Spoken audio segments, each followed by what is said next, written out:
guys, welcome back to the Live Loud Life podcast. My name is Dr. Antonio, your host of the Live Loud Life podcast. This show is brought to you by Live Loud Chiropractic and Coaching.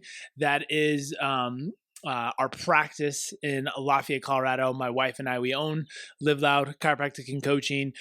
We help families through a variety and wide range of issues, really starting though with prenatal, postnatal, and pediatric care, while also then supporting the rest of the family from birth up into grandparents, older age, whatever that is. And our big focus is really just helping making families stronger so that we can make our community stronger as a whole, and that you can express this loud life that you want to be able to live and pass that on to others just by setting an example about what health, fitness, strength, whatever that is to you looks like, and being that prime example. I don't know if you can hear right now, but in the background here, we got some little baby chickens and ducks that are they are hatched. They are currently baking under a heat lamp as we are planning on, closing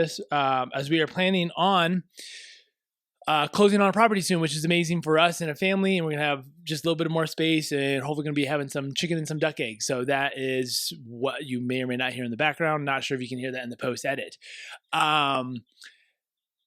With that, couple things we have coming down the pipeline. Nichelle is working with one of her good friends on a postnatal course. And what this postnatal course is essentially, here's all the things that we wish we knew after we had babies. We being Nichelle and her friend who are doing this project, again, not me. But there is application obviously to partners and husbands within that as well.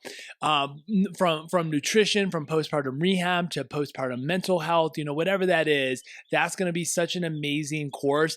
And the reason why, when you're pregnant, when your family's pregnant, all of the time, energy, and focus is on you up until birth. And then baby comes along. Obviously, we want to make sure mom and baby are healthy and doing well. But then the focus starts transitioning on to baby, making sure that they're gaining weight, making sure that they have everything they need. And oftentimes, outside of the 6-week checkup that moms get, there's not a lot of love given to the postpartum mama. And so they want to be able to fix that. So, if that's you, if that's a friend if that's you coming up in the future, be sure to look out for that. We'll be posting that on our Live Loud page, on our Instagram accounts, Nichelle's personal Instagram as well. And we don't want to share too much about it because it's still kind of in the developmental stages, but that will be coming down the pipeline this year. Aside from that, speaking of pregnancy and postpartum, I created, whatever you want to call it, a course that's how to not suck at giving your pregnant partner a massage. Obviously, us being body workers, that's something that we're doing on the daily basis, helping our prenatal mamas. But it's something that we advocate for at home because there's a ton of benefit for reducing aches and pains for your pregnant partner, for the birth and labor preparation process of reducing restrictions within the abdominal wall and the pelvis, so on and so forth, to help with baby positioning and labor. But also from a connection standpoint, there's a lot of changes going on in pregnancy. Again, I don't know what those are because I haven't lived it, but I know and I've seen it happen through and with my wife for all three of our kiddos. And it's a very challenging time especially when it comes to touch and intimacy and different things like that. And not that this is an intimacy course, but the whole touch aspect is as your body's changing, it just feels different for not only you, but also the partner. And so we wanted to help provide you a little bit of guidance on how you can give your pregnant partner some basic massages, from hands, which helps with carpal tunnel symptoms, from rubbing feet, which helps with swelling, from working on the hips or the lower back, which is one of the main achy points or pain points when being pregnant. So if you're interested, if you are a partner listening to this, and you're interested in being able to provide your pregnant partner a better massage experience or have that touch and connection point with her, I think you'd find that very handy and helpful. We'll link that in the show notes, and we also have that listed within our link tree in our Instagram account. And if you're pregnant or you're about to be pregnant or you know someone who's pregnant and you think that they might benefit from that, that's a great, not passive aggressive, but insinuating gift to give to someone. It's like, hey, would you watch this so that you feel more comfortable about giving me a massage? Talking from the pregnant mama's perspective. So it's very easy. We give some anatomical landmarks. It's not clinical by any means. We help describe what parts of hands can be used to make it more comfortable. It's a very, very short, like 4-hour course, but it's extremely handy and beneficial to build upon that. Now, enough with the introductions. What I wanted to talk about today was arthritis and tendonitis, itis being the key, and some different ways that I want you to look at arthritis and tendonitis as it pertains to what's actually going on. Now, to better describe, itis simply means inflammation and usually associated with pain, right? Inflammation usually associated with pain. It's not always the case, but usually associated with pain. So, example, we'll just use a bicep tendonitis. Bicep tendonitis, there could be multiple reasons as to why the bicep tendonitis is in there. And that's first and foremost what we're trying, not maybe first and foremost, but within the process of diagnosing and treating injuries, understanding the potential why something happened is a critical component. And this is slightly foreshadowing for our conversation here. But also just knowing which tendon is irritated or inflamed is highly important too, for knowing how to load properly, so on and so forth. But it essentially means the tendon is inflamed and irritated, could be micro damaged, could be more damaged, but the bicep tendonitis, tendon, pain, irritated, okay? And usually that's due to what, as if you were to type this in, overuse injuries, or too much loading or something like that, right? Does that make sense? Like usually it's described as wear and tear or overuse, so on and so forth. And I'm going to dive a little bit more into that to hopefully help describe what that means. Now, we also can look at arthritis. Arthro meaning joint. We can have inflammation of the joint. And most people associate this with knees, hips, shoulders, like these big major joints. Now, again, assumed and described as an overuse type of injury. For instance, if you run too much, you're going to destroy your knees and create arthritis because of the wear and tear and impact. Now, that is not to say that load and too much load will not cause arthritis, but what we also have to know, not assume, but know, is that load and force is one of the things that actually makes things stronger. Our body has this amazing ability to adapt and respond to the forces opposed upon it, pending it is done at a level enough to elicit adaptation and not so much that we create detrimental or possibly damaging effects. Okay, so there is this sweet spot of adaptation of loading just enough, but not too much that we create an issue.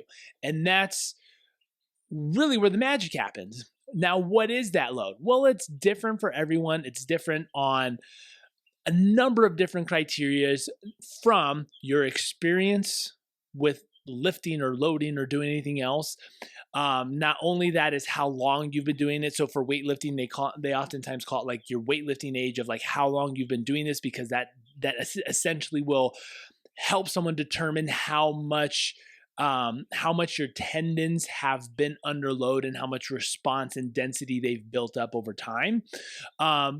there's also a number of just metabolic factors and conditions that would more so be in response to how your body recovers.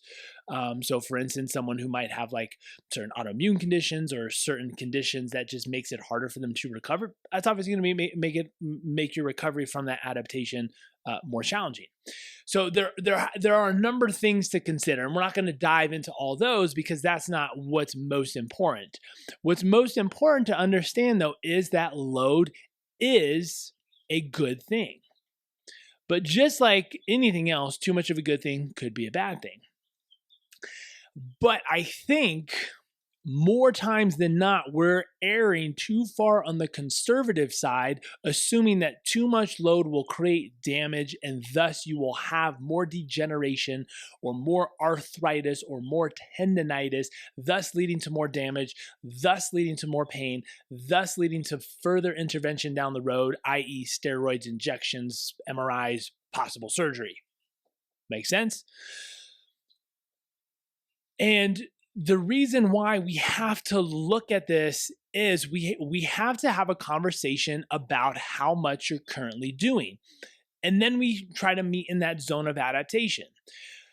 So for instance, right, in the example of the bicep tendonitis, let's say, for instance, hypothetically, that someone is working out, doing some form of HIIT training, which usually involves a lot of upper body stuff, 5 to 6 days a week, and they've only been doing this type of training for 6 months. Okay, 6 months, relatively new. They've been lifting before, but it's been mostly kind of like your basic bodybuilding,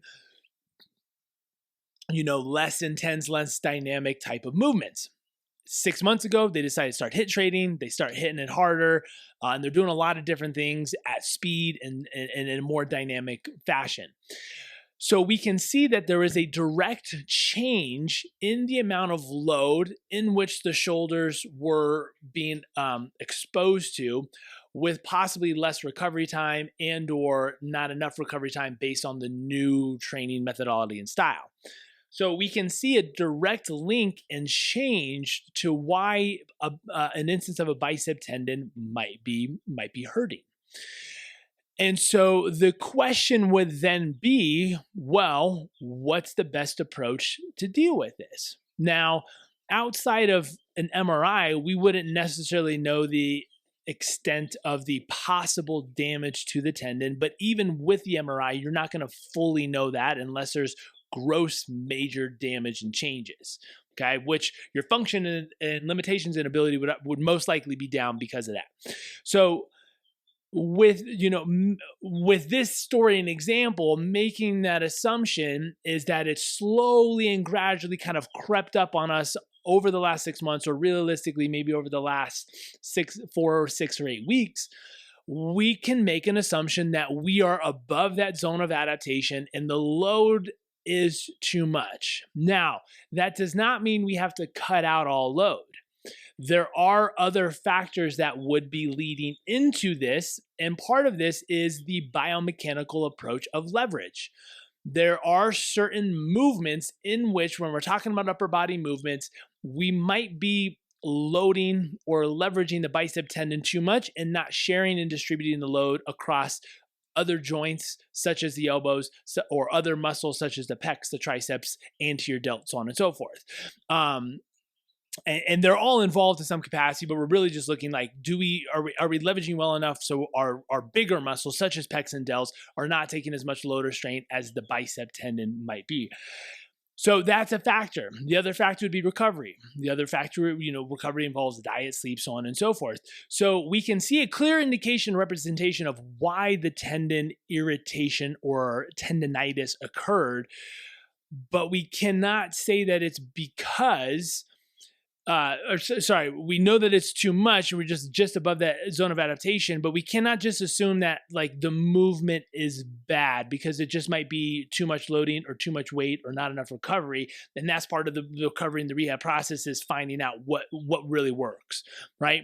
So I would argue that the majority of shoulder movements should and would be okay, pending we're not significantly increasing pain within the shoulder and thus in turn decreasing its function, range of motion, swelling, so on and so forth, right? So we're trying to find a middle ground of saying, hey, yeah, we would love you to keep working out. We just need to be a little bit more careful about what those might be based on those loading principles, so on and so forth. Now, the reason why I wanted to share that story first was to go to the complete opposite way and talk about something as simple as knee arthritis. Different. Again, we're under the same assumption that load is the predominant factor that's irritating a tendon, a joint, a muscle, so on and so forth, right? And that is then in turn creating itis, inflammation, and pain. And we could say, if we wanted to keep this consistent, we could say patellar tendonitis within the knee. We're just going to say knee arthritis, patellar tendonitis, same region, same conversation. But here, we're looking at an individual who's been told they have knee arthritis, and let's say, for instance, this has been an ongoing thing for the last 3 or 4 years. And essentially the conversation is, hey, you're doing too much on your knee. You need to cut back and reduce how much load you're putting onto your knee.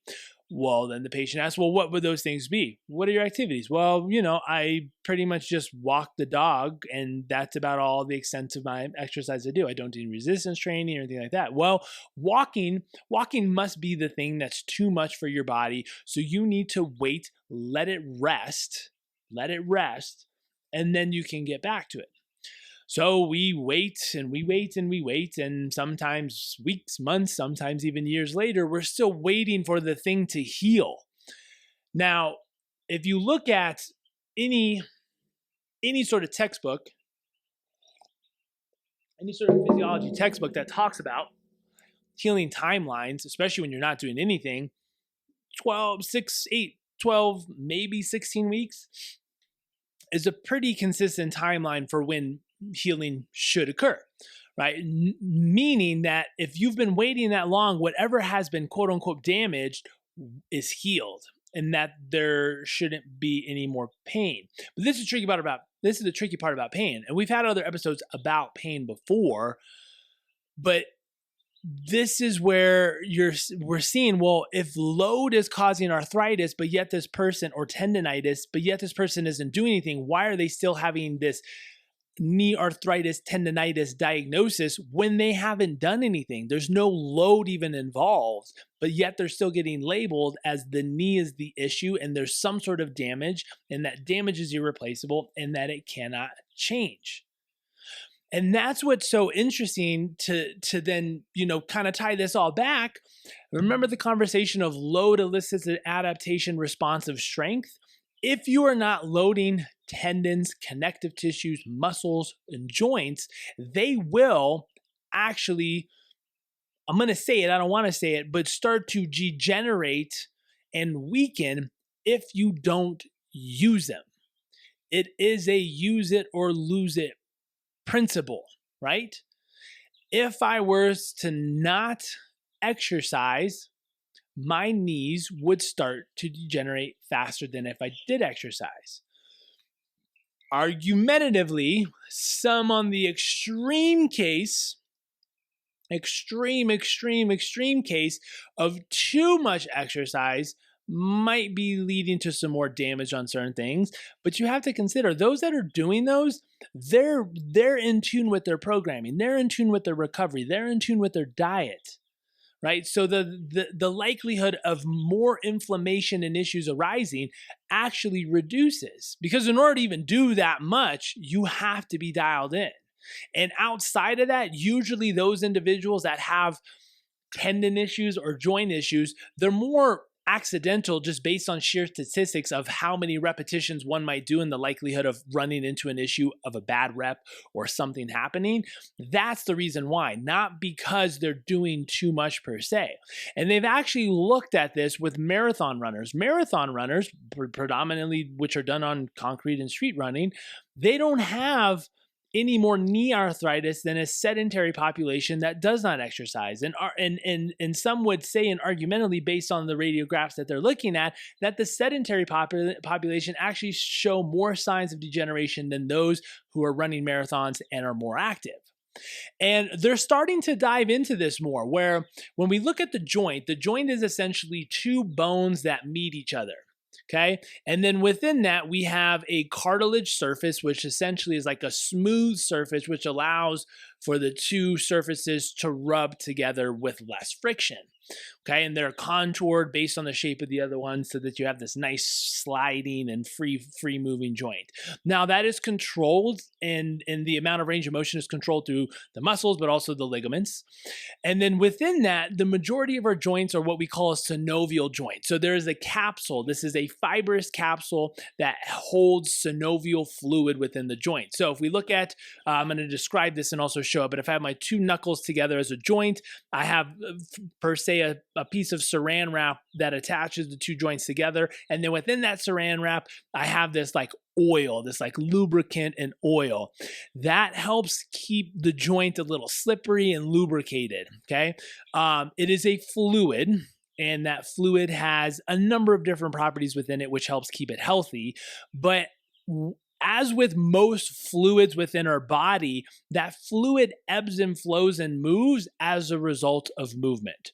So as an example, the majority of our venous return, while our heart is pumping and we have blood pressure, it's pumping through the rest of our body, and that pressure helps return that fluid back to the heart. The majority of that is actually pumped back through our body through movement. So our veins don't have any contractile or tensile properties like a capillary would, or your arteries, right? Sorry, arteries, not capillaries per se.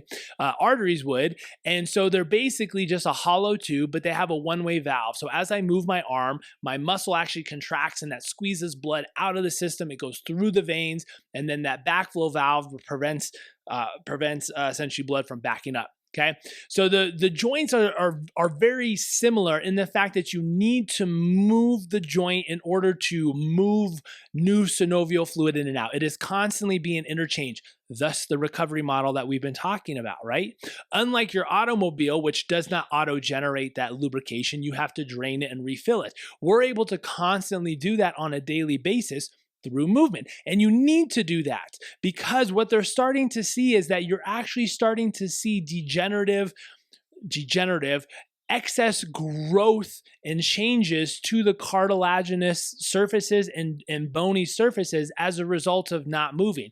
Think of it almost like a self-smoothing piece of sandpaper, where we have two joints that are moving together that keep each other nice and smooth.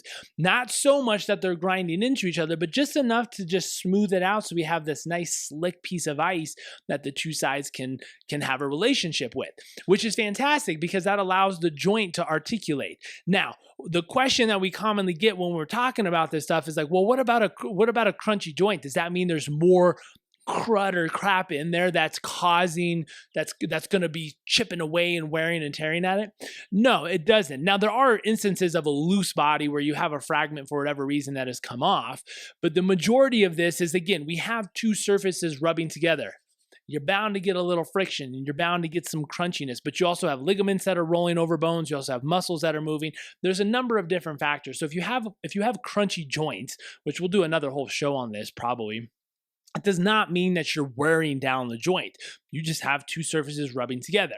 Now, it would be different is if you moved a joint and you had a significant pop or sound, and there is a pain elicited with it. That could be an indication of potentially something more. But we're not talking about that right now, right? We're talking about two joint surfaces that need to rub against each other to help auto-regulate their borders and their surface. In addition to moving more, it's helping synovial fluid pump in and out, which keeps your joints nice and lubricated, all of which keeps a nice, healthy joint so that you can load it. And then you need to load it enough and more so that you reach the zone of adaptation to elicit and keep this auto-regulation or auto-regenerative properties going on. That is the whole reason why movement and skeletal muscle density, which then in turn leads to healthier joints, is a huge proponent of longevity. The more mobile you are, right? The more you're able to move around on your own, the longer you're more likely to live. Those that are required to have more assistance for basic movement, their mortality rate goes up. So if anything, if all you do to live longer is keep your muscles and your joints healthy, that's good. Now, the same goes true. This is just a side note. This is why there's a lot of talk about brain health and brain activity and stimulating your brain. Our body regenerates based on external stimulus. So if you externally stimulate your brain, if you externally stimulate your muscles, your joints, your tendons, you will continue to make them stronger.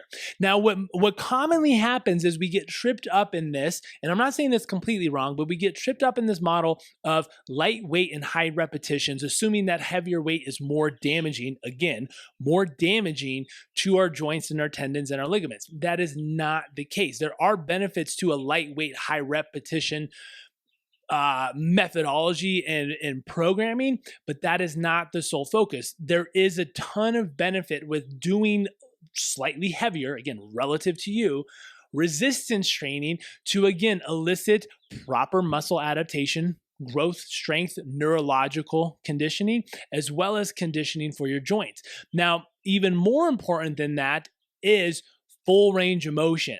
So I was having this conversation with someone else earlier this week who was complaining of neck pain, and I hadn't seen her for a year and a half for a few different reasons, but we were talking about workstation ergonomics and posture. And I just did an Instagram video on this as well, where I don't demonize posture. I simply have a conversation about how posture should be dynamic. And yet we run into static positions from time to time. Like I've been sitting here with you guys for 27 minutes now. I am hunched and I'm rounded over. If I was to be doing this for 5, 6, 4, 6, 8 hours a day, that might start creating some issues within my back because I'm simply not moving the joints, the ligaments, the tendons. See where we're going with this, right? But what we start to see is we live in this world. I am framing the image of me right now on the camera. I've only been looking here. And the majority of us, we only look here throughout the whole day, maybe down a little bit to a phone or a book or a laptop. But when was the last time you've literally looked all the way up towards the sky, right? Or keeping your shoulders square as far left as you can and as far right as you can. When was the last time you turned all the way to the left or all the way to the right? When was the last time you took all three of those planes of motion and combined them together? So for instance, I could tip my head back to the side and then rotate left or right. So it would look something like this if you're watching. Right? So I'm carving out this 3D representation of all of the possible range of motion and positions that my joints should be able to go into. Now, I'm not saying you have to use every single joint through its full range of motion every single day. While that would be awesome and ideal, it's usually not going to happen. But for shoulders, when was the last time you extended back as far as you can, thus creating a lot of tension in the front, creating restrictions within the joint?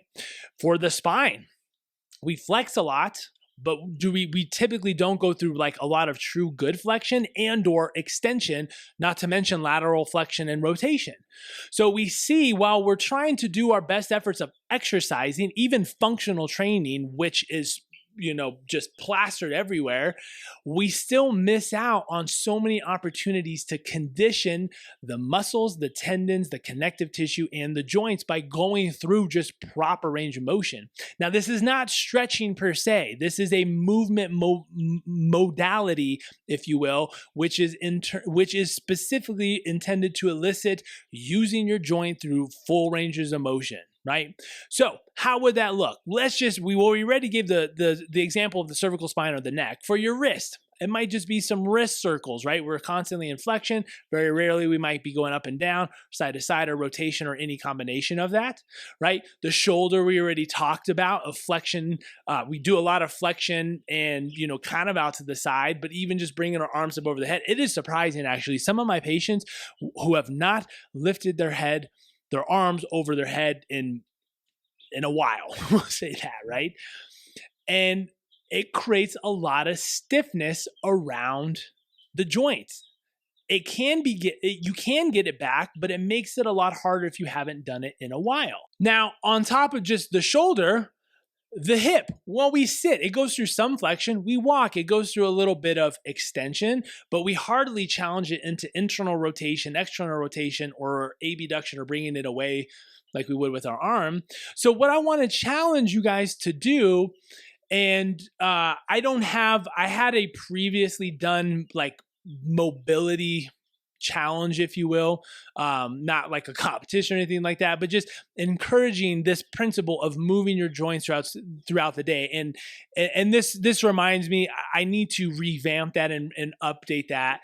But I challenge you to take and think about all your joints and think about different ways in which you can move that. Now, you don't have to be a chiropractor or a personal trainer or movement coach to do this. Most people understand movement to a basic degree, right? So for instance, let's start with some of the more simple ones. Your toes. Your toes are flat when you're on the ground, and then when you walk, they go through extension, so they bend up, right, to propel yourself going forward. Without shoes, when was the last time you curled your toes underneath and kind of got the tops of your toes on the ground and pushed down on them, creating toe flexion? I guarantee the majority of you haven't done that in the last day, for sure, the last week, and I bet the majority of you have not done that in the last month.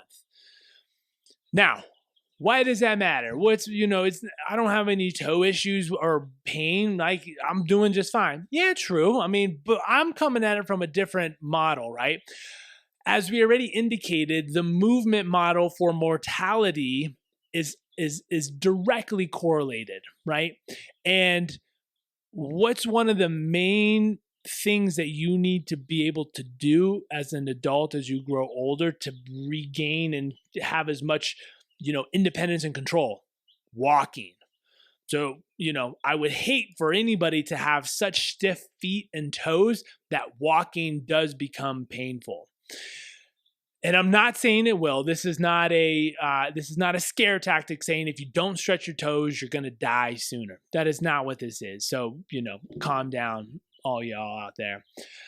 But this is just a brief example to explore and see how to take the movement process of just simply moving, aside from stretching, aside from strength training, both of which are still important, and just trying to move the joints through all this range of motion to relubricate your synovial fluid, to smoothen out the surfaces that are gliding against each other, to strengthen the connective tissue that surrounds it, to densify and make stronger the tendons and the ligaments that are also there, right? But again, there's a load principle. You cannot just mobilize and stretch your way to stronger, healthier joints. There is an element of loading that has to happen. We've talked about that loading, the adaptation zone, and not enough is not going to elicit what we want, but yet sometimes too much. Most people assume we're in the too much when I actually think we're actually in the not enough, but yet then we want to make good changes. And then we see this spike. Remember the story of the CrossFitter. They were lifting before. We know they had good, strong joints, but yet CrossFitter HIIT training. But yet over the last 6 months, they changed what they were doing. We saw a significant spike in load of the bicep tendon based on the activities that they were doing over the last 6 months.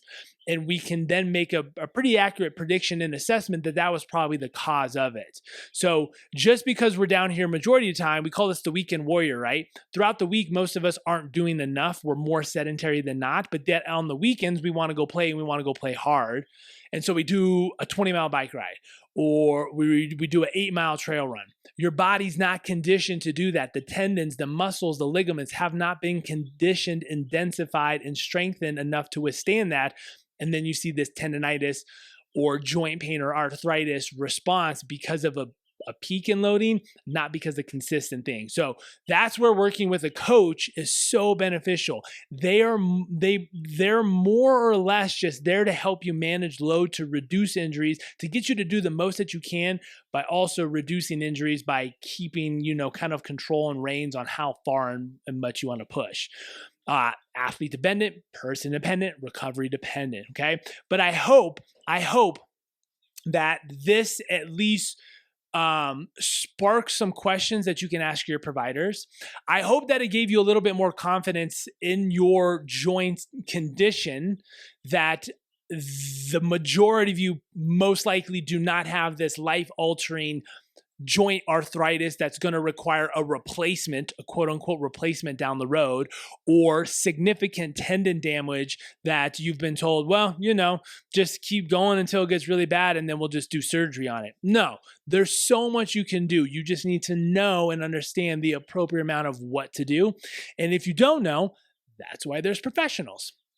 Skilled chiropractors that are good at rehab, skilled physical therapists, and honestly, really good personal trainers and rehab professionals that know training and loading would be phenomenal. And sometimes it's just a consult. Hey, this is what's going on. What do you think?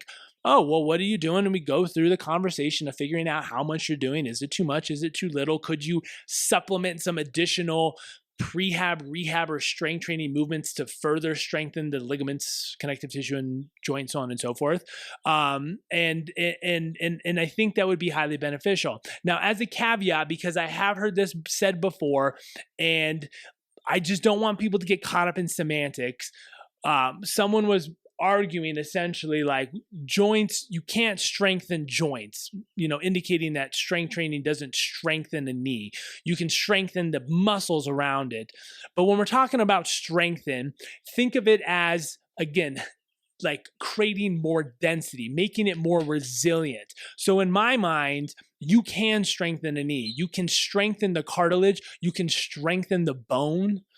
You can strengthen the ligaments around it, all of which can be strengthened because of the load response. The impact that's actually being absorbed into the body will then feel, oh, I am getting more load into me. I need to thicken. I need to strengthen. I need to become stronger to withstand what's being asked of me. So I have confidence in you. I hope you have confidence in yourself. If you don't, you need someone in your corner that can help you gain that confidence to create more positive experiences with movement. No one wants to feel limited by basic activities, right? You want to be able to do the things that you want to be able to do. Now, there are things that I was able to do when I was younger that I'm currently not able to do. If I wanted to do those, I could, but I don't have the time or the training plan to be able to accomplish those right now. So don't just assume that, oh, I used to be able to do those things, I'll never be able to.